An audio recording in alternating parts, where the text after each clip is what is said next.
Hello बच्चों, और कैसे आप लोग? मस्त, मैं भी मस्त। चलो यार, इससे पहले की क्लास में हमने लॉज ऑफ केमिकल कॉम्बिनेशन पढ़ा था और लॉज ऑफ केमिकल कॉम्बिनेशन में बताए थे हमें 4 लॉ पढ़ना होता है। फर्स्ट था law of conservation of mass, second law of constant proportion, third law of multiple proportion and fourth one was law of reciprocal proportion, जिसमें से हमने 2 लॉ कंप्लीट कर लिया था, law of conservation of mass and law of constant proportion. और आज मैंने बताया था कि आज हम लोग law of multiple proportion and reciprocal proportion पढ़ेंगे। चलो यार, अब टाइम हम लोग वेस्ट नहीं करते और जल्दी से अपना आज का हेडिंग डाल लेते हैं, law of multiple proportion.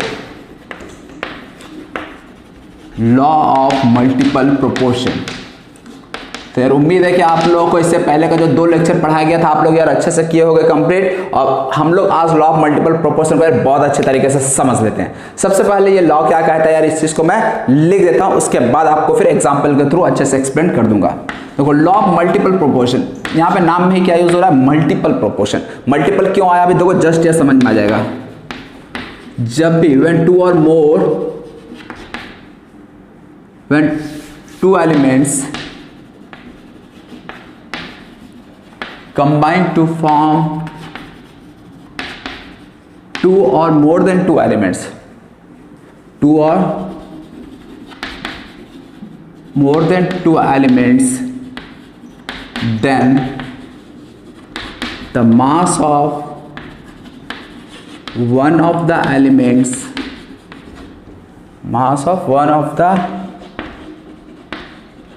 elements, which combine with a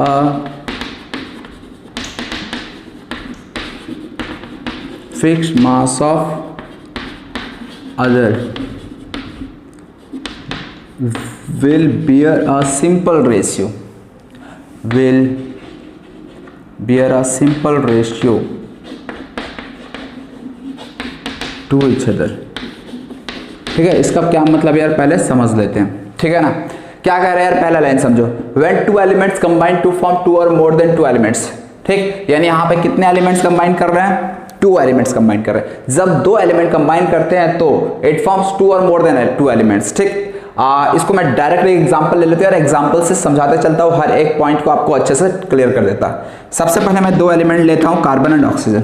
okay, चलो, when 2 elements combine, carbon and oxygen combine करेगा, then it form 2 or more than 2 elements। तो ये हो सकता है 2 कंपाउंड फॉर्म करे या हो सकता है 2 से ज्यादा कंपाउंड भी फॉर्म करे। यदि 2 कंपाउंड फॉर्म करता है तो बताओ यार कार्बन और ऑक्सीजन के बीच 2 कंपाउंड कौन सा बन सकता है, कौन सा कंपाउंड बन सकता है? एक तो यार तुम्हें पता होगा कार्बन मोनोऑक्साइड बन सकता है, और दूसरा यार तुम्हें भी पता होगा कौन सा बन सकता है, कार्बन डाइऑक्साइड।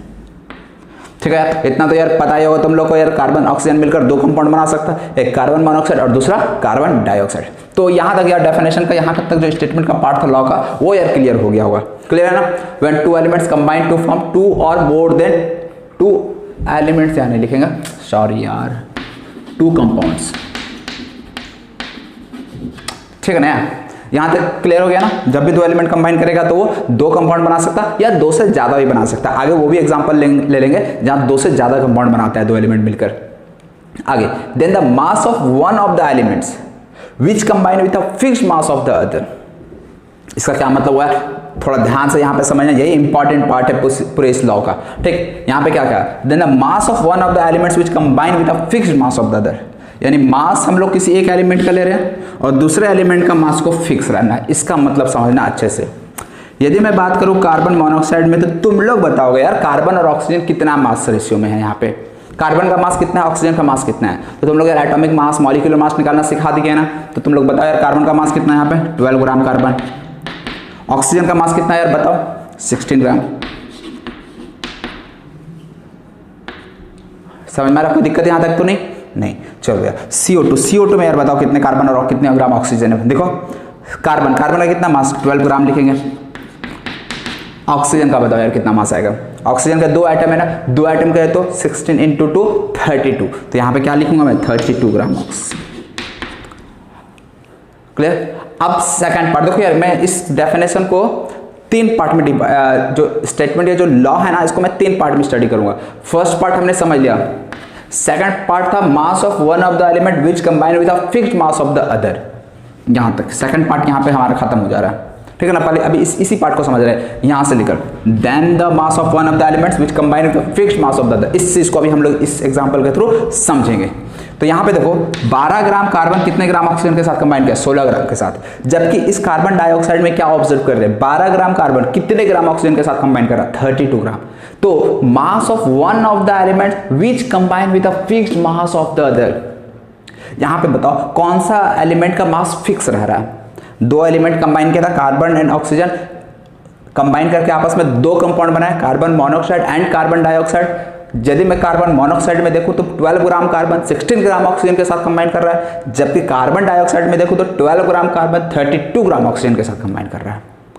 यदि इस दोनों कंपाउंड में देखें तो किसका मास फिक्स दिख रहा है, तो देखो यार यहाँ पे ऑक्सीजन कार्बन के साथ, ऑक्सीजन कार्बन के साथ। इस वाले में मैं ऐसा बोल सकता हूँ 16 gram oxygen combines with 12 gram carbon, बोल सकते कि नहीं, ऐसा बोल सकते हैं 16 gram oxygen combines with 12 gram carbon, यही ना यहाँ पे हो रहा है CO में। और CO2 में क्या दिख रहा है, 32 gram oxygen combines with 12 gram of carbon. इसका मतलब क्या मैं बोल सकता हूँ कि यहाँ ऑक्सीजन जो है वो कार्बन के फिक्स्ड मास के साथ कंबाइन कर रहे हैं। यहाँ पे इंपॉर्टेंट है किसका मास फिक्स्ड है, इस चीज को ध्यान देना है, किसका मास फिक्स्ड है। देखो कार्बन का 12 ग्राम यहाँ भी कार्बन का 12 ग्राम, इसका मतलब मास किसका फिक्स्ड है, कार्बन का मास फिक्स्ड है।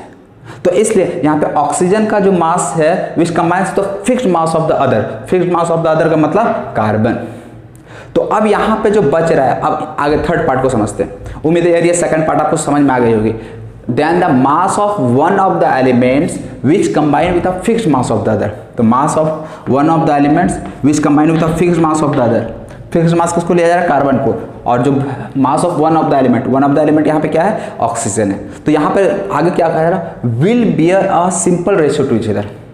इसका मतलब क्या, will bear a simple ratio to each other. इसका मतलब ये जो ऑक्सीजन का जो मास होगा ना आपस में, किसका मास, ऑक्सीजन, फिक्स्ड मास जिसका लिए हुआ है उसका रेशियो नहीं देखना आपको, फिक्स्ड मास जिसका लिए उसको हटा दो, जो बच गया एलिमेंट उसका रेशियो आपको देखना है। तो उसका यदि रेशियो में देखूंगा तो यहाँ पे 16 ग्राम ऑक्सीजन 32 ग्राम ऑक्सीजन। तो अब बताओ यार आप ही लोग 16 ग्राम ऑक्सीजन और 32 ग्राम ऑक्सीजन, इसमें रेशियो ऑफ ऑक्सीजन क्या है, क्या है रेशियो ऑफ ऑक्सीजन, 16:32 का, दैट इज कितना बोल सकता हूँ मैं, 1:, बोल सकता हूँ कि नहीं बोल सकता हूँ। यही चीज कहा गया है कि fixed mass of the then it will bear a simple ratio to one another. देख रहे हो 1:2 के रेशियो में। देखो यार ये सब लॉ था, मतलब कि जब भी कोई दो, देखो अब इसको तो ये चलो हम स्टेट लॉ समझ लिए, ठीक है ना। एक बार और मैं फिर से समझा दे रहा हूँ, उसके बाद इसका आपको थोड़ा क्या बोल सकता हूँ, थोड़ा फील कराने की कोशिश करूंगा आप लोगों को, ठीक है ना। यार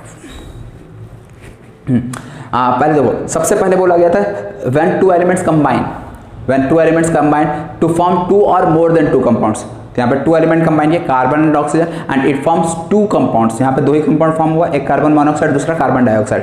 तो ऐसे में क्या होगा, then mass of one of the elements which combine with the fixed mass of the other. यहाँ पे देखो, यहाँ पे मैं फिक्स्ड मास किसका देख रहा हूँ, कार्बन का मास फिक्स्ड है, ऑक्सीजन का मास चेंज हो रहा है। तो 16 gram oxygen combine with 12 gram carbon in carbon monoxide. लेकिन कार्बन डाइऑक्साइड में मैं क्या ऑब्जर्व कर रहा हूँ, 32 gram oxygen combine with 12 gram carbon, मतलब mass of oxygen which combines with fixed mass of carbon. अब फिक्स्ड मास ऑफ कार्बन कितना, 12 ग्राम, जो कि यहाँ पे फिक्स्ड है, यहाँ पे 16। इसी तरह in carbon dioxide 32 gram oxygen combines with fixed mass of carbon, fixed mass कितना, इसका भी 12। तो इस तरह से एक एलिमेंट का मास फिक्स हो गया, तो दूसरा एलिमेंट का जो रेशियो आएगा वो एक सिंपल रेशियो में होना चाहिए।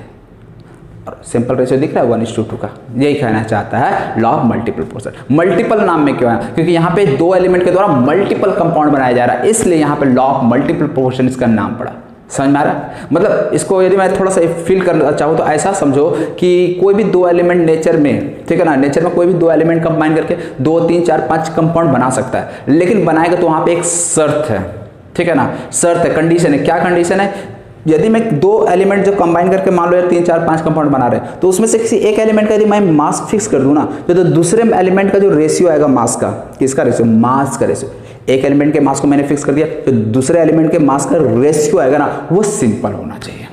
सिंपल का मतलब क्या, अब ये भी इंपॉर्टेंट यार, सिंपल का मतलब ऐसा नहीं कहीं रेशियो यदि आपको कोई बहुत बड़ा रेशियो दिख गया 11:25 3:11, इस तरह का यदि रेशियो दिख रहा है तो इसको सिंपल हम नहीं कहेंगे। सिंपल का मतलब 1:2, 1:3, 1:5, 2:3, 2:5, ठीक है ना, 5 तक का रेशियो को मैं सिंपल कहूँगा, ठीक, उसके यदि उससे बड़ा रेशियो आ जाता तो फिर वो सिंपल नहीं रहता। तो ऐसे कंपाउंड बनते भी नहीं, यही कहने का मतलब ये है। यानी ऐसे ही कंपाउंड नेचर में आपको मिलेंगे जहां दो एलिमेंट कंबाइन करके ऐसे कंपाउंड बनाए जहां एक का यदि मास फिक्स कर दें जो दूसरे का रेशियो होगा वो एक सिंपल रेशियो होगा। ठीक, चलो यार नहीं क्लियर आया कोई बात नहीं यार, टेंशन लेने की जरूरत नहीं है। अभी मैं एक और एग्जांपल लेता हूं, उससे और अच्छे से आपको क्लियर हो जाएगी। इसको मैं मिटा देता हूं, ठीक है ना यार, तुम लोग नोट कर लेना, ठीक है। चलो मैं स्टेटमेंट नहीं मिटा रहा हूं, बस अभी नीचे का एग्जांपल मिटा रहा हूं।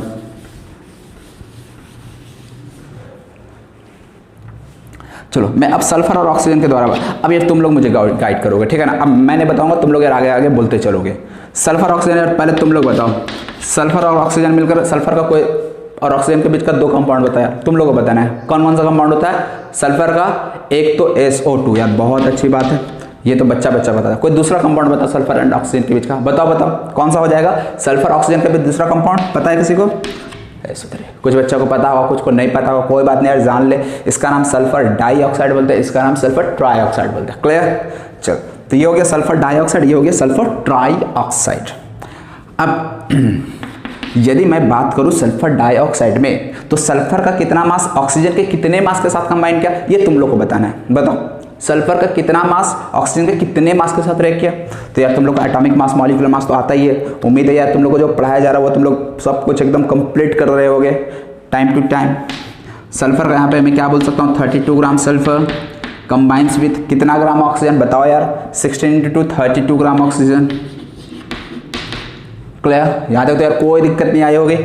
SO3 में यार बताओ, SO3 में बताओ सल्फर यहाँ पे कितना, 32 ग्राम सल्फर कितने ग्राम ऑक्सीजन के साथ कंबाइन कर रहा है, बताओ 16। एक ऑक्सीजन का मास कितना होता है 16, यहाँ पे 3 ऑक्सीजन है तो क्या बोल दूंगा मैं 48 ग्राम ऑक्सीजन। क्लियर? चलो यार मैं डेफिनेशन फिर से स्टेटमेंट लॉ पढ़ता हूँ। When two elements combine to form two और more than two compounds, two elements combine, two elements कौन कौन से, sulphur and oxygen, it combines to form two compounds. अभी मोर देन टू कंपाउंड्स वाला example नहीं ले रहा हूँ, अभी यहाँ पे भी 2 ही कंपाउंड्स फॉर्म किया जा रहा है सल्फर एंड ऑक्सीजन के द्वारा।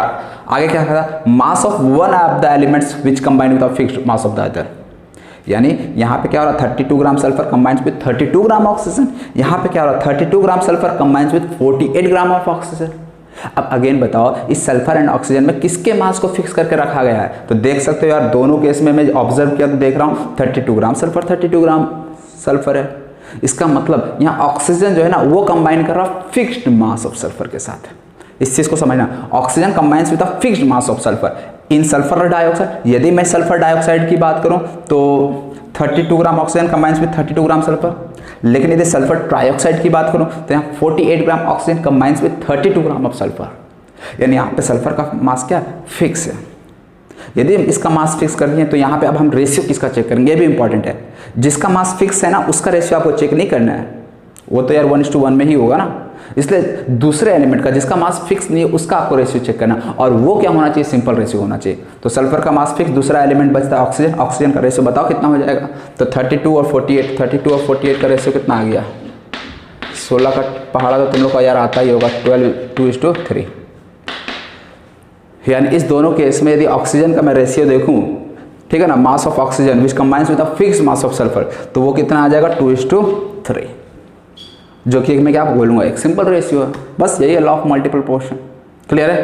अब तो यार क्लियर हो गई होगी ना, नहीं भी कोई बात नहीं, नहीं भी। अभी एक और एग्जांपल लेते हैं, उसके बाद यार पूरा क्रिस्टल क्लियर हो जाएगा। ठीक, चलिए यार लास्ट एग्जांपल देखते हैं इस पे बेस्ड।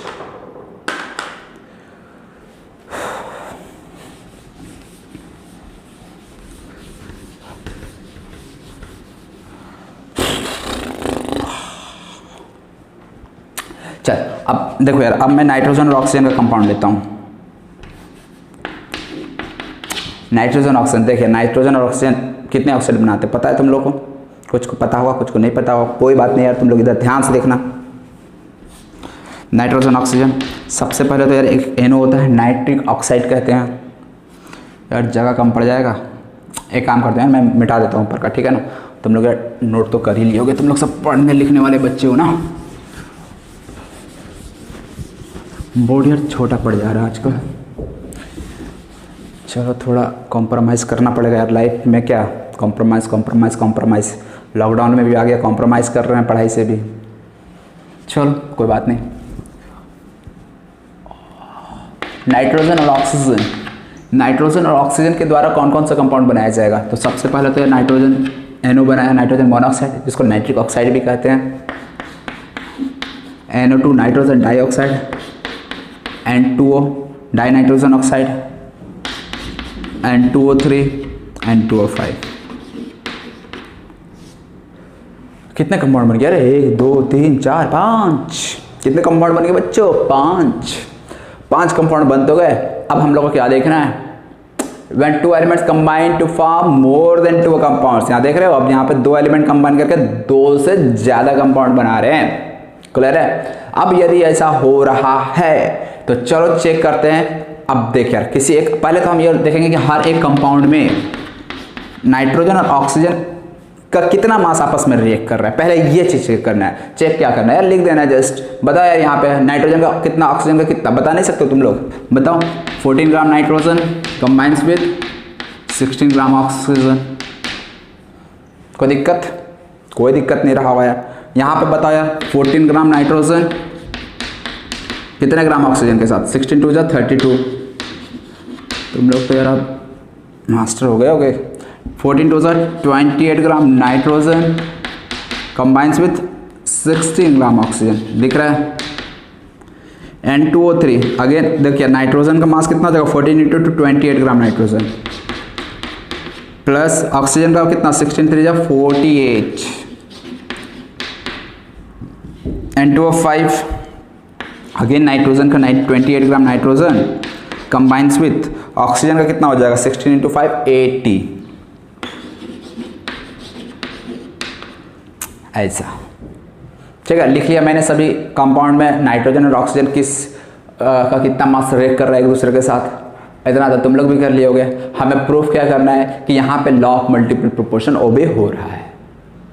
समझ रहे हो ना? मतलब यहाँ पे लॉ ऑफ मल्टीपल प्रोपोर्शन लग रहा है, इस चीज को आपको प्रूफ करना है। तो कैसे करोगे प्रूफ? पहले यार आप लोगों को क्या करना है, खुद से इसको कोशिश करना है कि ये लॉ ऑफ मल्टीपल प्रोपोर्शन कैसे प्रूफ कर रहा है, खुद से कोशिश करो प्रूफ करने की। ठीक, उसके बाद आप लोग फिर से वीडियो रिप्ले करना। ओके चलो, यहाँ पे मैं बताता हूँ। लॉ ऑफ मल्टीपल प्रोपोर्शन के लिए क्या है? When 2 elements combine to form 2 or more then 2 compounds. तो यहाँ पे तो दिख रहा है 2 एलिमेंट्स कंबाइन करके 2 से ज्यादा कंपाउंड बना रहे हैं, 5 कंपाउंड बना रहे हैं। अब ऐसे में आगे नेक्स्ट स्टेप में क्या था?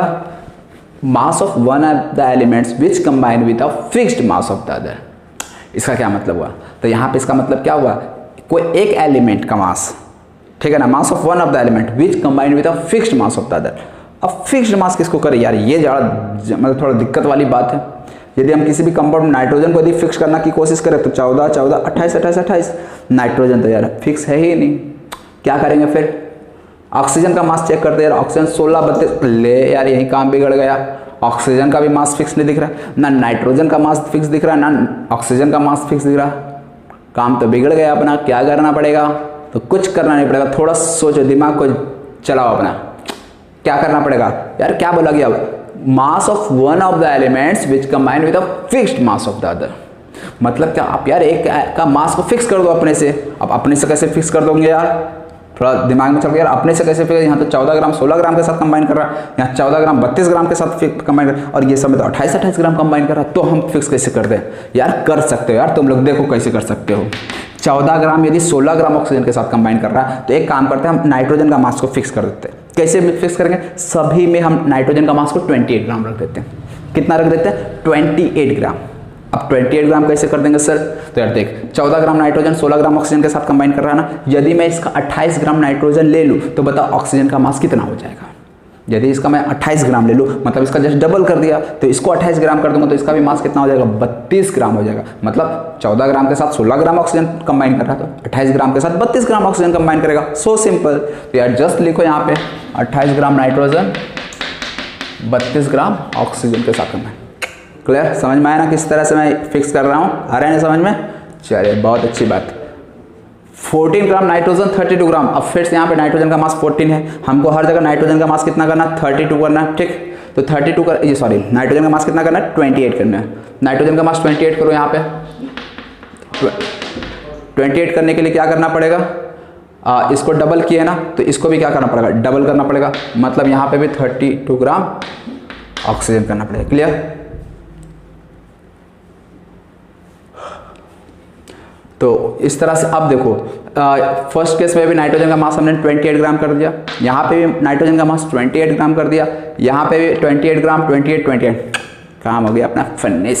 हमको यही करना था ना, मास of one of the elements which combined with the fixed mass of the other. यहाँ पे फिक्स्ड मास मैंने किसका किया, नाइट्रोजन का। यदि नाइट्रोजन का फिक्स्ड मास के साथ कंबाइन हो रहा है तो फिर रेशियो किसका चेक करेंगे, नाइट्रोजन का या ऑक्सीजन का? बताओ यार तुम लोग, किसका मास रेशियो चेक करेंगे? ऑक्सीजन के मास का रेशियो चेक करेंगे। अब बताओ यार पांचों एलिमेंट में ऑक्सीजन का मास का रेशियो क्या आएगा निकल कर? पहले वाले केस में कितना ऑक्सीजन है, 32 ग्राम। मैं देख यार केवल ऑक्सीजन का मास लिखूंगा, ठीक है। नाइट्रोजन 28 हर जगह 28 हो चुका है, तो हम लोग को चेक किसका करना होता है, जिसका मास फिक्स है उसका नहीं, दूसरे वाले एलिमेंट का रेशियो चेक करना होता है, ठीक। तो यहाँ पे 32 ग्राम ऑक्सीजन हो गया, यहाँ पे भी 32 ही हो रहा है क्या? वो यहाँ पे यार तुम लोग बताते नहीं हो, यहाँ पे 64 ग्राम ऑक्सीजन होगा, ठीक है। थोड़ा गलती हो जाता है, 64। यहाँ पे कितना है, 28 ग्राम 16 है, कोई दिक्कत नहीं है। इस वाले में कितना है, 48 है, कोई दिक्कत नहीं है। यहाँ पे कितना 80 ग्राम है, कोई दिक्कत नहीं है। क्लियर? चलिए अब बताइए रेशियो कैसे निकालेंगे। तो सभी 16 का पहाड़ में जा रहा है ना, सबको यार काट डालो। 16 2 जा, 16 4 जा, 16 1 जा, 16 3 जा और 16 5 जा। यानी रेशियो की मैं बात करूँ ऑक्सीजन का, this compounds will be what 2:4:1:3:5 when oxygen will combine with fixed mass of nitrogen. और यहाँ पर फिक्स्ड मास ऑफ नाइट्रोजन का मास कितना फिक्स लिया गया है, 28 ग्राम। क्लियर? समझ में आ रहा? अब तो यार समझ में आ गया होगा। अब नहीं आया फिर भी समझ, कोई बात नहीं यार, मैं एक और क्वेश्चन देता हूँ, लेकिन अब वो इस तरह से आपको बेस्ट नहीं है और न्यूमेरिकल टाइप क्वेश्चन है, ठीक। खुद से कोशिश करना, और फिर भी ना समझ में आएगा तो आप लोग एक बार वीडियो प्ले करके देख लेना, उसके बाद आपको बहुत अच्छे से उम्मीद है समझ आ जाएगी। तो चलो यार, हाँ एक क्वेश्चन आपके दिमाग में यहाँ पे अराइज हो सकता है, और वो क्वेश्चन क्या है कि सर आपने नाइट्रोजन के साथ का मास फिक्स कर दिया, क्या मैं ऑक्सीजन का मास फिक्स नहीं कर सकता था?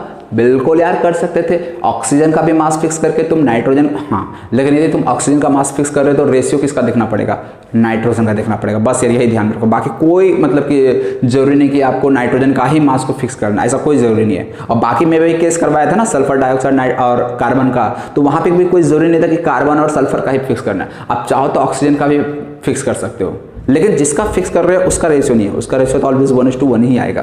तो जिसको भी फिक्स कर रहे हो उसको छोड़कर जो दूसरा एलिमेंट है उसका रेशियो चेक करना, और वो रेशियो सिंपल रेशियो होना चाहिए, ठीक है ना।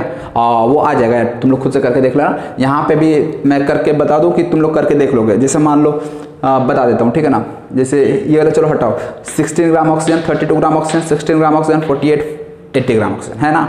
क्या करो, किसी भी आप लोग आपके अकॉर्डिंग जो लगता है सुविधा के अनुसार किसी ऑक्सीजन का मास फिक्स करना चाहते हैं तो फिक्स कर दो। जैसे यहाँ पे 16 ग्राम है, यहाँ 32 है, यहाँ 16 है, यहाँ 48 है, यहाँ 80 है। तो कोई एक ऐसा वैल्यू ले लो जिससे कि ऑक्सीजन का मास फिक्स हो जाए। एक तरीका होता है यार 16 32 16 48 80 का एलसीएम ले लो, और जितना से मल्टीप्लाई करोगे उतना ही से मल्टीप्लाई इस नाइट्रोजन में भी करना पड़ेगा, ठीक। तो ये आप लोग खुद से कर लेना यार, ठीक है ना। ऑक्सीजन का मास जितना फिक्स करना है अपने तरफ से कर लेना, नहीं होगा यार आप लोग मुझे बता देना कमेंट में, मैं फिर आपको समझा दूंगा। चलो यार, तो अब इस चीज़ को आप लोग इसको जरूर नोट कर लेना, ठीक है ना। चलो अब हम डायरेक्ट आप एक न्यूमेरिकल प्रॉब्लम्स लिख रहे हैं, वो न्यूमेरिकल प्रॉब्लम्स आपको खुद से सॉल्व करना है, ओके। चलो तो देखो यार, ये सवाल है, ये सवाल को क्या करना है आपको पता है। जब भी न्यूमेरिकल प्रॉब्लम दिया जाए वीडियो को पॉज करना है, खुद से सॉल्व करना, उसके बाद फिर से रिप्ले करना, फिर से आपको वॉच करना, ठीक। पता चले यार आप लोग इंतजार में उस सर का ना, खुद से सॉल्व करना, उसके बाद सर के सॉल्यूशन पे आना है, ठीक है ना। चलो, carbon is found to form 2 oxides which contain 42.9% and 27.3% of carbon. इसका मतलब क्या है, कार्बन यहाँ पे कौन सा एलिमेंट लिया गया, carbon, and it forms 2 oxides. इसका मतलब क्या है, कार्बन किसके साथ कंबाइन कर रहा है, ऑक्सीजन के साथ कंबाइन कर रहा है, और ऑक्सीजन के साथ कंबाइन करके कितने कंपाउंड्स बना रहे हैं, 2 कंपाउंड बना रहे हैं, ठीक। कार्बन के 2 ऑक्साइड्स बन रहा है, तो carbon and oxygen it forms 2 oxide. एक हो गया फर्स्ट ऑक्साइड और एक हो गया सेकंड। और यहाँ पे अंडरस्टूड है यार, वो 2 ऑक्साइड कौन कौन सा रहा होगा, एक कार्बन मोनोऑक्साइड रहा होगा, दूसरा कार्बन डाइऑक्साइड रहा होगा। ये एलिमेंट्स है कार्बन ऑक्सीजन। फर्स्ट ऑक्साइड की यदि मैं बात करूं तो यार तुम ही लोग बताओ, फर्स्ट ऑक्साइड में कार्बन का परसेंटेज कितना दिया, विच कंटेन 42.9%। कार्बन का percentage, carbon of is found to form two which contain इतना परसेंट ऑफ कार्बन, कार्बन का परसेंटेज दिया। फर्स्ट में कितना दिया, 42.9%। और 27.3% कार्बन किस वाले में प्रेजेंट है, तो ये दूसरे वाले ऑक्साइड में प्रेजेंट है 27.3। ये परसेंटेज ऑफ कार्बन दे रहा है। परसेंटेज का मतलब यार आप ऐसा समझ सकते हो कि 100 ग्राम यदि लेते हैं तो उसमें कार्बन कितना होता है 42.9 ग्राम। परसेंटेज का जस्ट यही मतलब है, समझे ना, इसलिए कंफ्यूज मत होना यार। परसेंटेज यदि हम क्या करें, कुछ आपको नहीं करना ना कुछ सोचना है। जब भी परसेंटेज देते तो आपको यार ग्राम एज्यूम कर लेना, मास एज्यूम कर लेना। मतलब कार्बन का फर्स्ट ऑक्साइड में कार्बन का मास कितना दिया 42.9 ग्राम। ओए यहाँ पे मैं क्या लिख दिया, ये ऐसा यहाँ पे कितना जगह सेकंड ऑक्साइड यहाँ पे ना यार, तो यहाँ पे 27.3 हो जाएगा, थोड़ा थोड़ा गलती हो जाता है।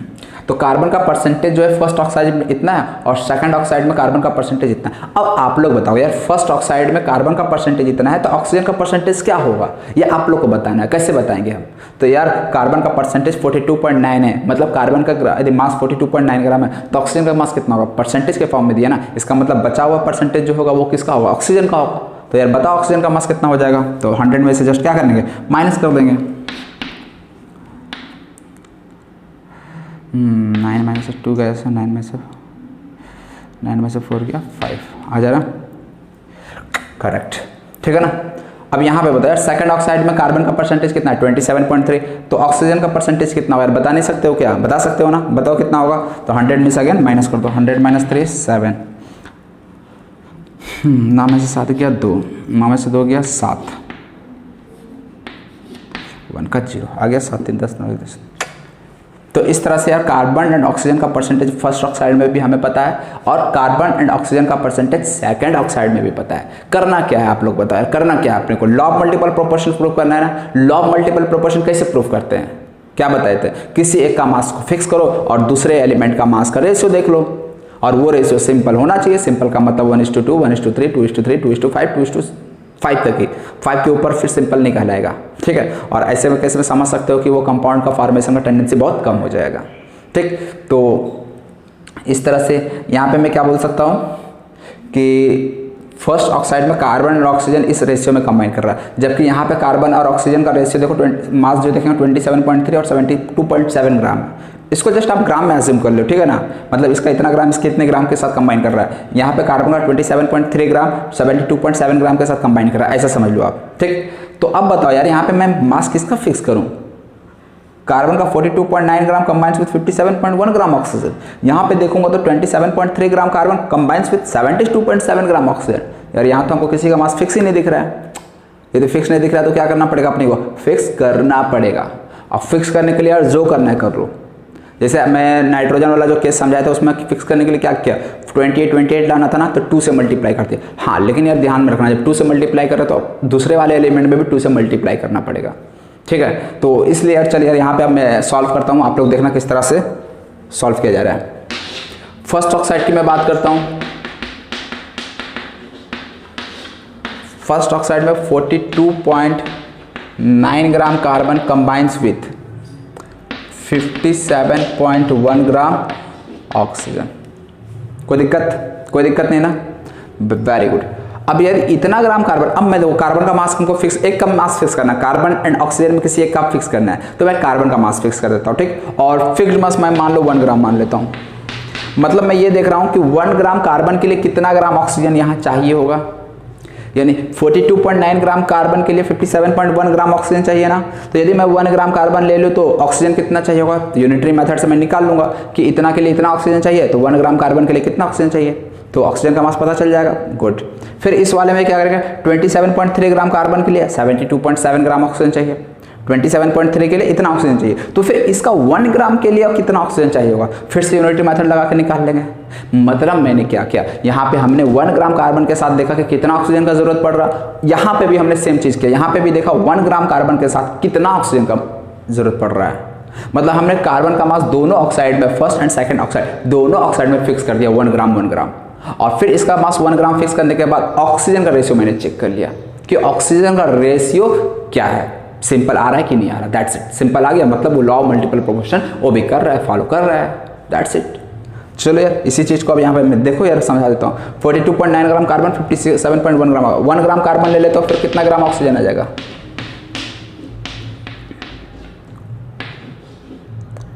इतना आ जाएगा। अच्छा, और ये वैल्यू अब देखो यार सॉल्व करेंगे, मैं लिख दे रहा हूँ सॉल्व करके, ये 1.33 आ जाता है, ठीक है ना। मतलब क्या, यहाँ पे कार्बन के 1 ग्राम के साथ यदि देखूं तो ऑक्सीजन का कितना मास का रिक्वायरमेंट होगा, 1.33 ग्राम का रिक्वायरमेंट होगा। क्लियर? तो ऐसा है। अब सेकंड ऑक्साइड के लिए मैं एक काम करता हूँ, इसको मिटा देता हूँ, ठीक है, इसका काम तो ऐसे भी खत्म हो गया। सेकंड ऑक्साइड के लिए मैं यहाँ ऊपर लिख दे रहा हूँ सेकंड ऑक्साइड। सेकंड ऑक्साइड की बात करूंगा तो बताओ यार, सेकंड ऑक्साइड में क्या हो रहा है, 27.3 ग्राम कार्बन कंबाइंस विद कितना, 72.7 ग्राम ऑक्सीजन, यही हो रहा है ना। तो यदि 27.3 ग्राम कार्बन 72.7 ग्राम ऑक्सीजन के साथ कंबाइन करा, तो तुम लोग बताओ यार 1 ग्राम कार्बन के लिए कितना ग्राम ऑक्सीजन चाहिए होगा, बता नहीं सकते हो, बता सकते हो ना, कितना ग्राम चाहिए होगा बताओ।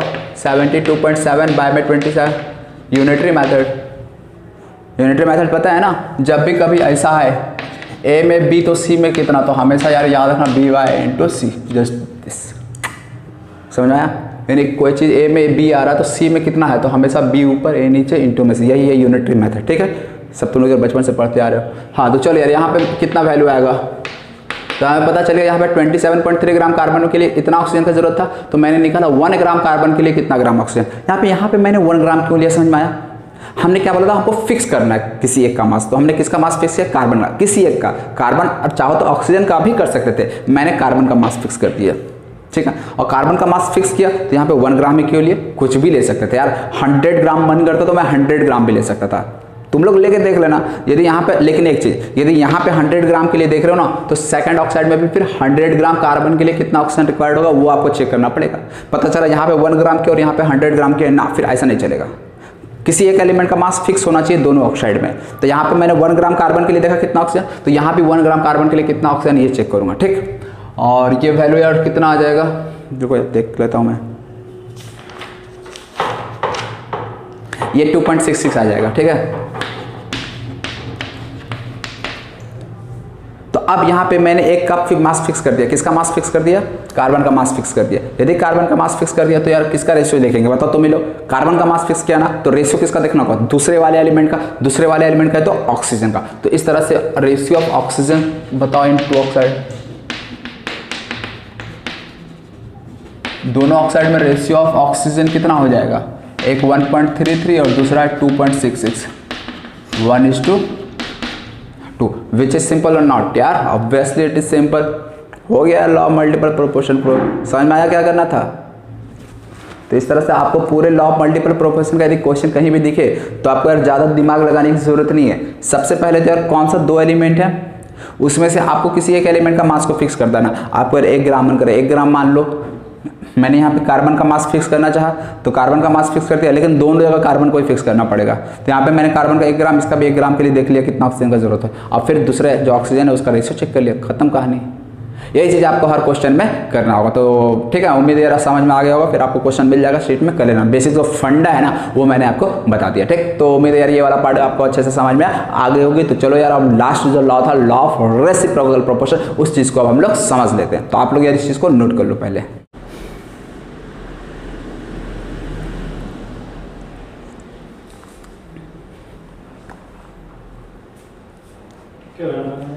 क्या लाइट नहीं ना वहाँ आया नहीं, अबे आया था तो वो था ही नहीं फुरकान, आप कॉल नहीं किया हमको, फिर बोला कि शाम में आएगा या फिर कॉल करेगा। चलो यार देखो, अब next law of reciprocal proportion, ठीक। तो लॉ ऑफ रेसिप्रोकल प्रोपोर्शन क्या होता है यार, इसको थोड़ा समझने के लिए एक एग्जांपल लेना ही पड़ेगा, ठीक है ना। थोड़ा ये और कॉम्प्लिकेटेड है बाकियों से, लेकिन कोई बात नहीं यार, बहुत आसानी से समझ में आ जाएगी। देखो यार, मैंने पहले ही लॉ यहाँ पे लिख डाला, ठीक। तो लॉ ऐसे पढ़ने से समझ में आने वाला नहीं है, इसलिए लॉ को हम लोग बाद में पढ़ेंगे, पहले हम लोग एग्जाम्पल देखते, ठीक। पहले एग्जाम्पल समझते हैं, उसके बाद आपको लॉ को समझाएंगे। तो यहाँ पे मैं देखो 3 एग्जाम्पल एक एग्जाम्पल लिया हूँ, कार्बन, हाइड्रोजन, ऑक्सीजन, ठीक है।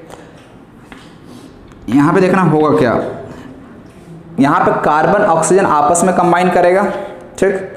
कार्बन और ऑक्सीजन आपस में कंबाइन करेगा और ये दोनों एक बार सेपरेटली इस थर्ड एलिमेंट, यहाँ पे देखो यार ये वाला एलिमेंट को मैंने थर्ड एलिमेंट का दिया, देखो यहाँ पे जिक्र होगा the ratio of masses of two elements A and B which combine separately with fixed mass of third element, और थर्ड एलिमेंट का भी मास जो है वो क्या रखा गया, फिक्स्ड रखा गया। तो यहाँ पे मैंने थर्ड एलिमेंट इसको रखा यार, याद रखना इस चीज को, फर्स्ट सेकंड इसमें से जिसको मानना है मान ले, ठीक। चलो अब यहाँ पे क्या कह रहा है, यहाँ पे पहले जो कॉम्बिनेशन हो रहा है ना, वो कौन कौन से कॉम्बिनेशन की बात कर रहा है इस चीज को तुम लोग पहले समझ लो अच्छे से। यहाँ पे एक तो कार्बन एंड ऑक्सीजन कंबाइन करेगा डायरेक्टली विथ ईच अदर, ठीक है ना, carbon and oxygen will directly combine with each other. अब तुम लोग मुझे बताओ कार्बन एंड ऑक्सीजन आपस में कंबाइन करके कौन सा कंपाउंड बनाएगा, तो ये बनाएगा कार्बन डाइऑक्साइड। मोनोऑक्साइड भी बना सकता, मैं कार्बन डाइऑक्साइड का एग्जांपल लेकर समझा रहा हूं, ठीक है ना, मोनोऑक्साइड का भी लेकर समझ सकते हो। अब यहाँ पे कार्बन डाइऑक्साइड बना, अब यहाँ पे ये दोनों आपस में डायरेक्टली कंबाइन करके कार्बन डाइऑक्साइड तो बनाया, लेकिन ये दोनों एलिमेंट सेपरेटली कंबाइन करेगा विद द थर्ड एलिमेंट। समझ में आया, ये दोनों एलिमेंट क्या बोल रहा हूं मैं, सेपरेटली कंबाइन करेगा विद थर्ड एलिमेंट, लेकिन सेपरेटली कंबाइन तो करेगा लेकिन with fixed mass of third element. Fixed mass, इस फिक्स्ड मास को यार इग्नोर करना नहीं, बिल्कुल भी नहीं करना, बहुत ही इंपॉर्टेंट है ये चीज। तो यहाँ पे यदि तुम लोग को मुझे बताओ कार्बन एंड हाइड्रोजन यदि फिक्स्ड मास के साथ कंबाइन करा तो ये क्या मिल के बनाएगा कंपाउंड, तो कार्बन एंड हाइड्रोजन के बीच कौन सा कंपाउंड बनता है, CH4, यही बनता है ना।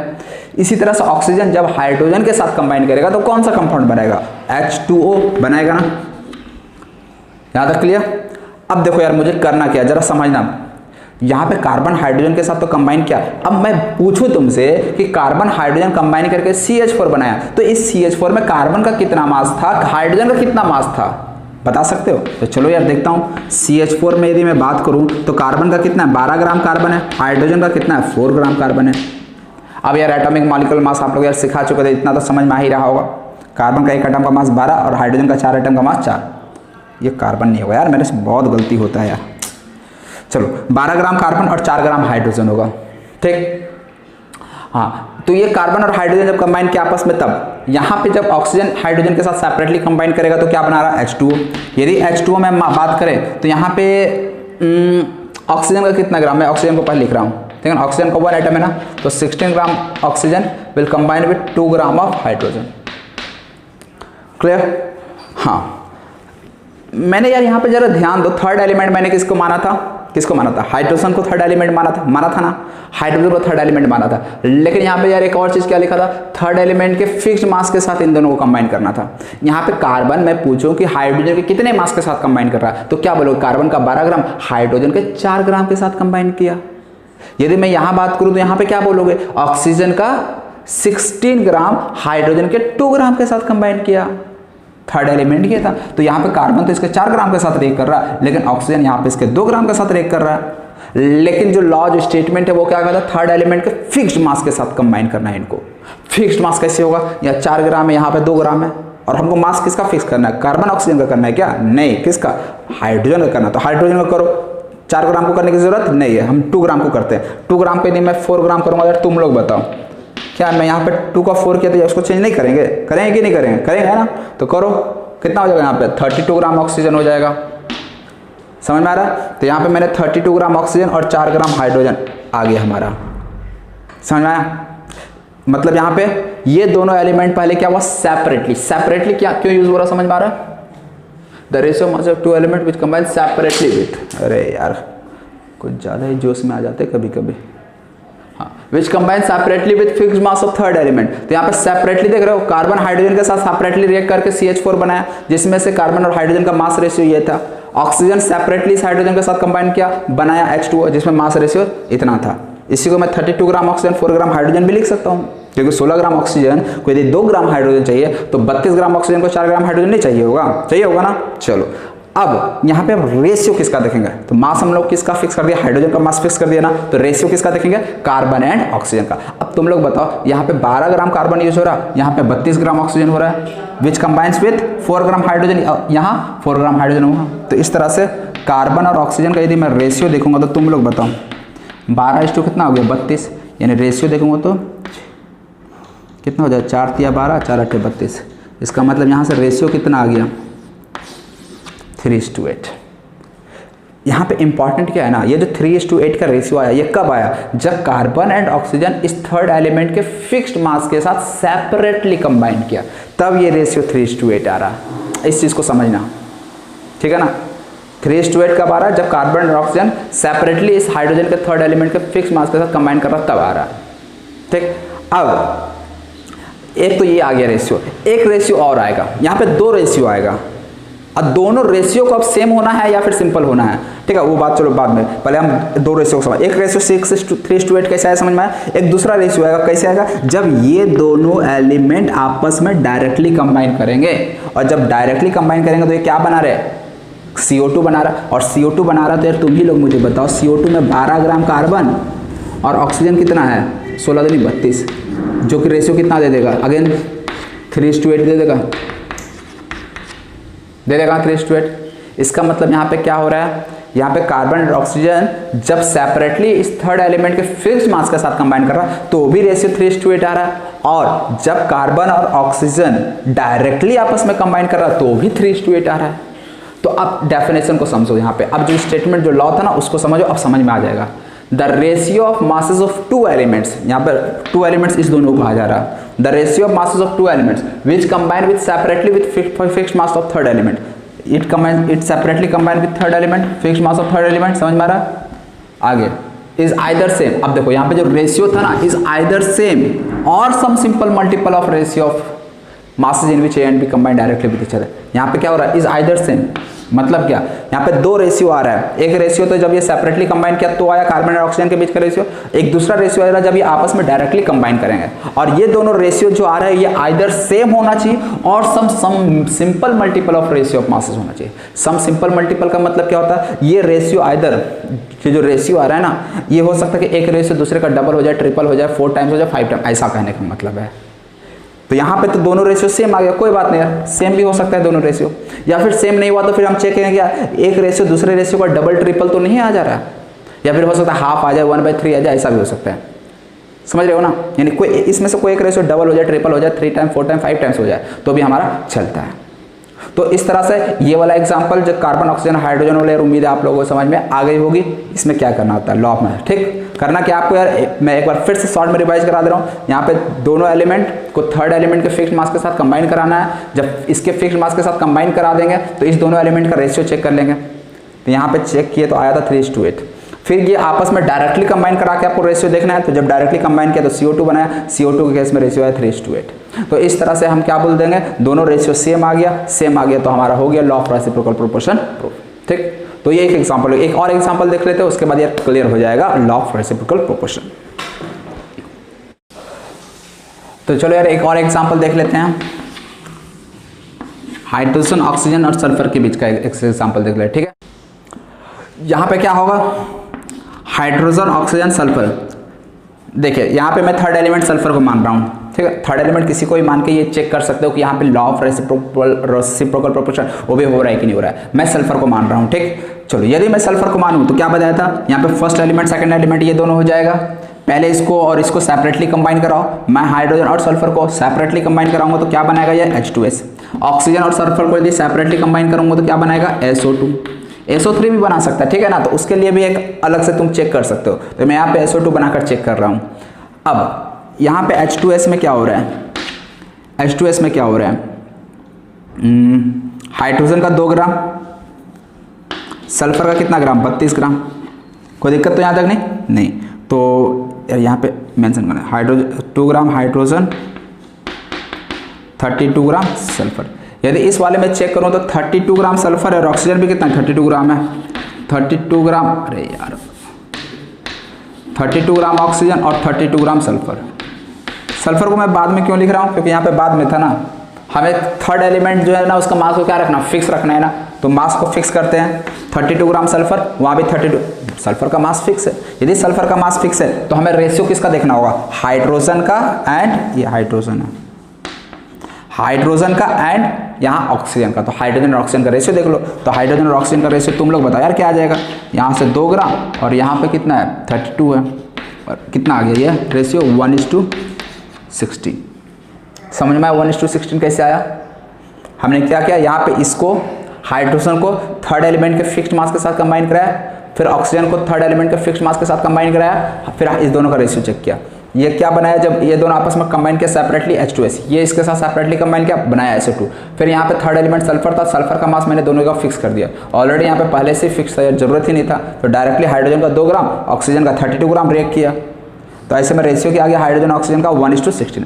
और एक रेशियो और आएगा, एक रेशियो तो पहले जब सेपरेटली कंबाइन किया इसके साथ तो आया, एक और रेशियो आएगा, कैसे आएगा, जब ये आपस में डायरेक्टली कंबाइन करेंगे। जब डायरेक्टली कंबाइन करेंगे तो H और O मिलकर क्या बनाएगा, H2O बनाएगा। H2O यदि बना रहा है तो बताओ हाइड्रोजन का कितना मास, हाइड्रोजन कितना मास 2, ऑक्सीजन का कितना मास 16, और 2 और 16 का रेशियो कितना होता है 1:8।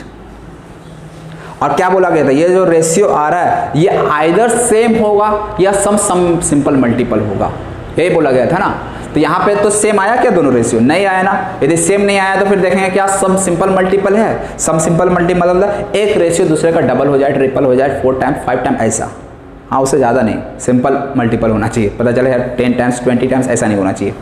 तो यहाँ पे 1:16 1:8 कौन सा रेशियो बड़ा है मुझे बता सकते हो तुम लोग, 1:16 या 1:8 कौन सा रेशियो बड़ा है, वो वाला बड़ा है 1:16 ना, 1:16 का मतलब 1/16 और ये 1/8 है, 1:8 का मतलब 1/8।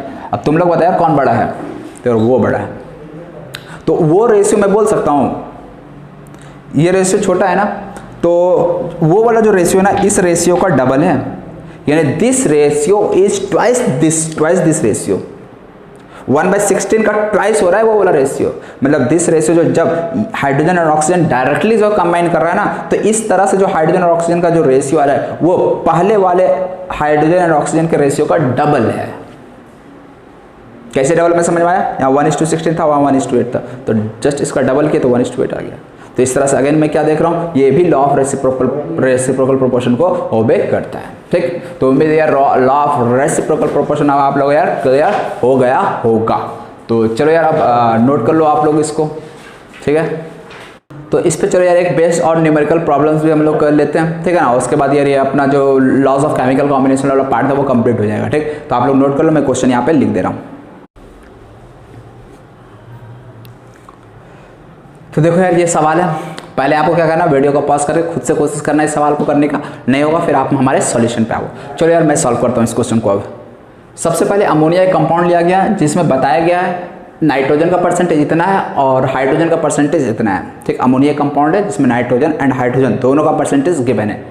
आगे फिर वाटर कंटेंस ऑक्सीजन इतना एंड इतना, वाटर में भी दिया है कि ऑक्सीजन इतना हाइड्रोजन इतना। ठीक, पहले अमोनिया कंपाउंड था, देखो यार ध्यान से, अमोनिया था, अमोनिया में percentage of nitrogen and hydrogen दिया था 82.35% नाइट्रोजन। परसेंटेज को क्या बोला था, ग्राम एल्सियम करंट, ठीक है ना, मास मान लेना है कि 82.35 ग्राम नाइट्रोजन था और हाइड्रोजन कितना था 17.65 ग्राम हाइड्रोजन था। इसी तरह से वाटर भी है, वाटर में कितना दिया 88.9% ऑक्सीजन है और हाइड्रोजन है 11.10। यही है ना, यहाँ तक क्लियर है। आगे क्या कहता है, नाइट्रोजन ट्राइऑक्साइड कंटेन इतना परसेंटेज ऑफ ऑक्सीजन। अच्छा, एक नाइट्रोजन ट्राइऑक्साइड भी है। अच्छा, नाइट्रोजन ट्राइऑक्साइड का फार्मूला क्या होगा बता सकते हो, नाइट्रोजन ऑक्सीजन वैलेंसी रूल बताया था ना, वैलेंसी रूल से नाइट्रोजन का वैलेंसी 3 ऑक्सीजन का 2, ट्राइऑक्साइड है N2O3 हो जाए। ठीक, तो N2O3 की यदि मैं बात करूँ तो N2O3 में नाइट्रोजन का 36.85 है और ऑक्सीजन कितना है 36.85 ग्राम नाइट्रोजन में बोल सकता हूं और ऑक्सीजन कितना बोल दूंगा 63.15। ठीक है, ये आपको डाटा दिया हुआ है इतना। अब आपको इसके हेल्प से लॉ ऑफ रेसिप्रोकल प्रोपोर्शन को मतलब प्रूफ करना है कि लॉ ऑफ रेसिप्रोकल प्रोपोर्शन को ये कंपाउंड मतलब प्रूफ करता है कि नहीं करता, फॉलो कर रहा है कि नहीं कर रहा है। तो इसमें क्या करना है आपको यार, यहाँ पे 3 एलिमेंट आपको पहले खोज निकालना, कौन सा 3 एलिमेंट की यहाँ बात की जा रही है। एक तो नाइट्रोजन है, एक हाइड्रोजन है और एक ऑक्सीजन है। ये 3 एलिमेंट है ना, देख सकते हो। यहाँ पे मैं मान लो यार एक फिक्स्ड एलिमेंट, हमें थर्ड एलिमेंट मानना होता है ना जिसका मास को फिक्स, मैं मान लेता हूँ थर्ड एलिमेंट हाइड्रोजन है। यदि थर्ड एलिमेंट हाइड्रोजन है तो नाइट्रोजन हाइड्रोजन के साथ सेपरेटली कंबाइन करेगा and it will form NH3। Similarly, oxygen will combine with this hydrogen and it will form H2O. And nitrogen and oxygen will directly combine with each other and it will form N2O3. अब आप लोग यार बताओ क्या करना होता है, proof हम लोग कैसे करते हैं लॉ ऑफ रेसिप्रोकल प्रोपोर्शन को।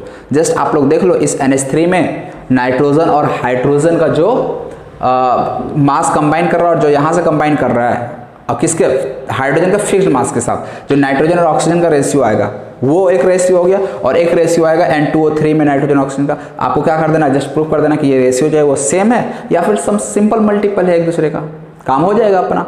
चलो यार इस चीज़ को अब हम लोग प्रूफ करते हैं। तो सबसे पहले NH3 देखता हूँ। NH3 में नाइट्रोजन का कितना दिया, 82.35 ग्राम नाइट्रोजन और 17.65 ग्राम हाइड्रोजन। जबकि H2O की बात करूं तो H2O में 88.90 ग्राम ऑक्सीजन और 11.10 ग्राम हाइड्रोजन। देख रहे हो, मतलब हाइड्रोजन का मास दोनों जगह डिफरेंट है।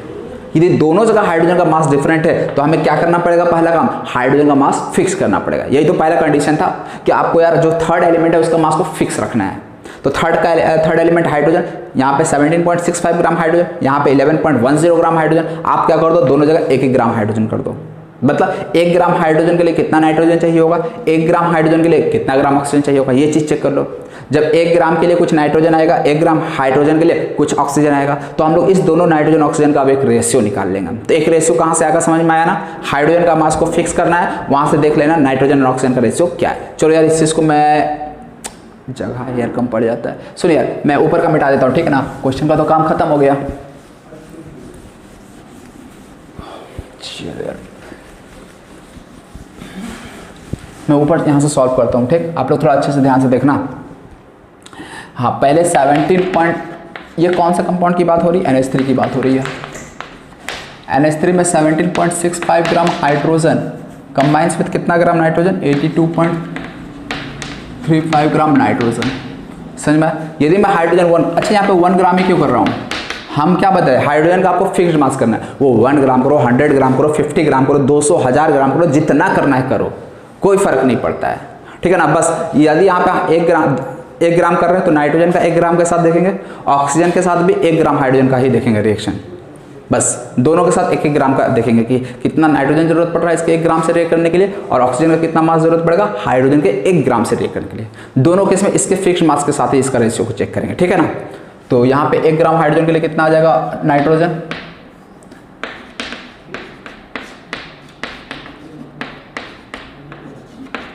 इतना नाइट्रोजन आ जाएगा, और ये वैल्यू कितना आ जाएगा मैं लिख देता हूँ, देख कर रुक जाओ। चलो दूसरा क्या, H2O। यदि हम H2O की बात करें, H2O में बता कितना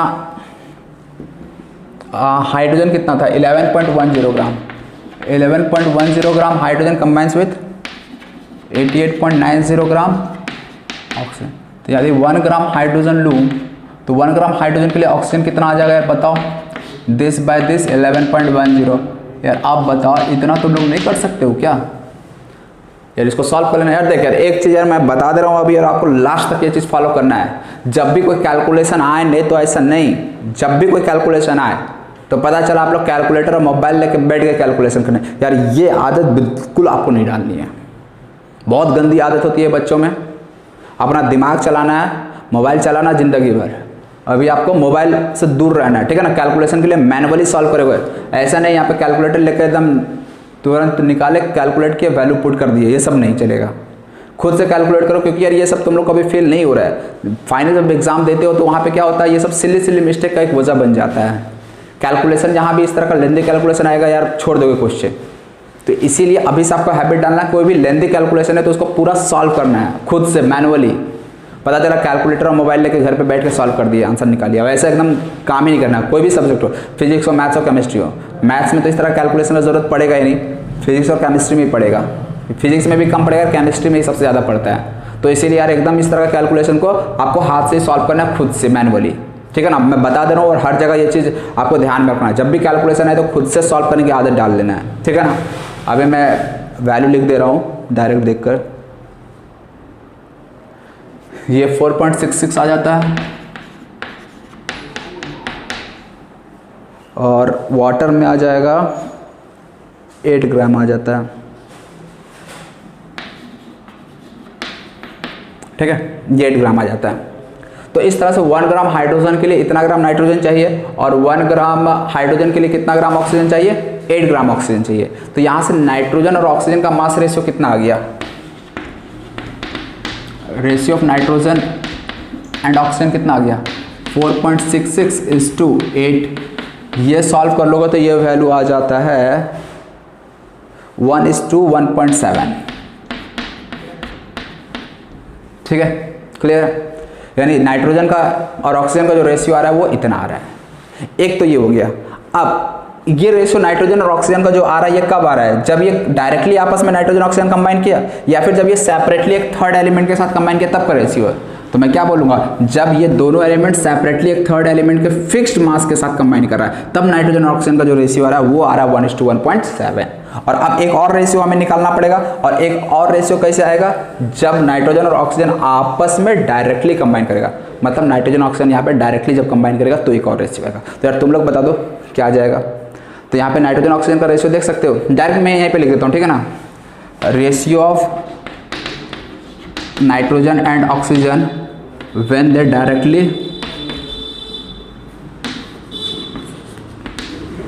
directly combine with each other।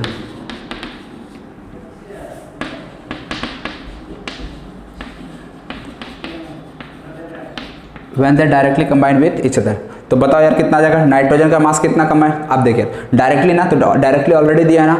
अब यहाँ पे एक चीज़ यार तुम लोग ध्यान रखना कि बोल सकते यार सर N2NO3 में तो हमको नाइट्रोजन ऑक्सीजन का मास पता है, तो फिर ये सब वैल्यू क्यों ले रहे हैं। तो देखिए वो आपको केमिकल फार्मूला के अकॉर्डिंग पता है, ठीक है ना, लेकिन आपको ये एक्सपेरिमेंट, ये सब जो वैल्यू दिया है ये एक्सपेरिमेंटल वैल्यू दिया है। आपको बताने की जो एक्सपेरिमेंट किया जा रही है एक्चुअली एक एक्सपेरिमेंट है, आपको बताने कि ये एक्सपेरिमेंट जो है वो लॉ ऑफ रेसिप्रोकल प्रोपोर्शन को फॉलो करता है कि नहीं करता है। ठीक है, वो फार्मूला से तो हम देखकर बता ही देंगे हाँ फार्मूला तो कर ही रहा है, तो अब जो एक्सपेरिमेंट किया जा रहा है वो एक्सपेरिमेंट कर रहा है कि नहीं कर रहा है, ठीक है ना। तो इसीलिए यार जो वैल्यू दिया है ना आपको उस वैल्यू के अकॉर्डिंग चलना है, ना कि अपने मन से आपको नाइट्रोजन और ऑक्सीजन का मास उठा लेना है जो 28 और उसका कितना हो जाएगा 16 या 48 हो जाएगा। ये काम नहीं करना है, आपको ये एक्सपेरिमेंट जो गिवन है उसको प्रूफ करना है, ना कि आपको डायरेक्ट फार्मूला से प्रूफ करना है, समझ रहे हो ना। तो इसीलिए यहाँ पे मैं इसको प्रूफ कर रहा हूँ एक्सपेरिमेंट को। तो यहाँ पे एक्सपेरिमेंट में नाइट्रोजन कितना लिया गया था 36.85 और यहाँ पे 63.15। अब ये वैल्यू आप लोग निकाल लेना रेशियो, ये जब आप निकालोगे तो ये अगेन आ जाएगा 1:1.7।